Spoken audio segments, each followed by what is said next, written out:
বাড়ির পাশের লোক মানেই প্রতিবেশী নয়। শুনে কম বুঝে বেশি, যা বুঝে তার থেকেও রটাই বেশি, তার নাম প্রতিবেশী। পুরুষ চাকরি পেলে বিয়ে করার চিন্তা করে, আর নারী চাকরি পেলে স্বামী ছাড়ার চিন্তা করে।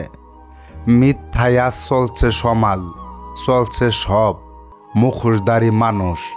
সত্য বললেই তুমি খারাপ, সত্য আজকে বেহুশ। আমি খুব বেশি শিক্ষিত নই, কিন্তু আমার কথার জন্য অন্য কেউ আঘাত পাবে ততটা মূর্খও নয়।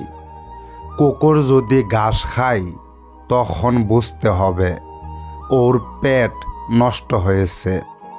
মানুষ যখন সুদ ঘুষ হারাম খায় তখন বুঝতে হবে ওর ঈমান নষ্ট হয়েছে।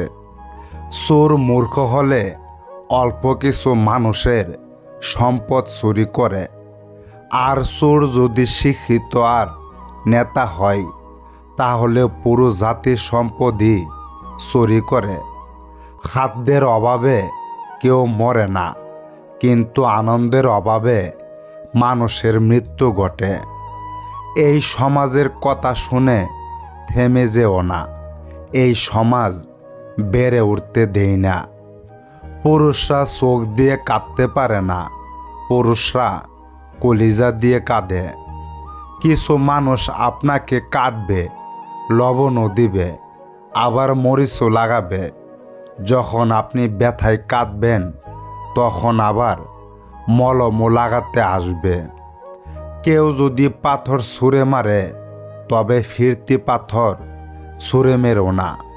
সবগুলো জমিয়ে সাম্রাজ্য তৈরি করো। অভিযোগ নয়, অভিজ্ঞতার থেকে বলছি, যে সবার খারাপ সময়ে থাকে তার খারাপ সময়ে কেউ থাকে না। নিজেকে সঠিক দাবি করার জন্য কখনো কাউকে আগ বাড়িয়ে না বোঝানোটাই শ্রেয়। তুমি যদি সঠিক হও তবে একটা মুহূর্তে তা ঠিকই প্রকাশ পাবে, কারণ সত্যি কখনো চাপা থাকে না। সুখ আর সুখ দুটাই বিলাসিতা, যা পুরুষের ক্ষেত্রে মানায় না।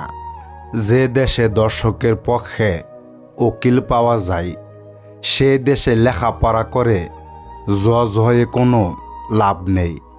মুসলমানদের দেশের নেতা হয়ে যদি আলেমদেরকে বন্দি করে রাখতে হয়, সে দেশে রাজনীতি করে নেতা হলে জনগণের জন্য কোনো ফায়দা নেই। ৯৫% মুসলমানদের দেশে যদি মুসলমানদের কষ্টগুলো তুলে ধরা না যায়, সে দেশের নামি দামি সাংবাদিক হয়েও কোনো লাভ নেই। জাকাত না দিয়ে সুদ খেয়ে দেশটাকে করছো ছারখার। এখন সূর্যের তাপ গায়ে লাগে, তাই তোমাদের বৃষ্টির দরকার। আলেমদেরকে বন্দি করে আবার আলেমদের মাধ্যমে আল্লাহর কাছে বৃষ্টি কামনা করলা। বিষয়টা এমন হলো কোনো এক ফল গাছের গোড়া কেটে সে গাছ থেকে ফলের আশা করা।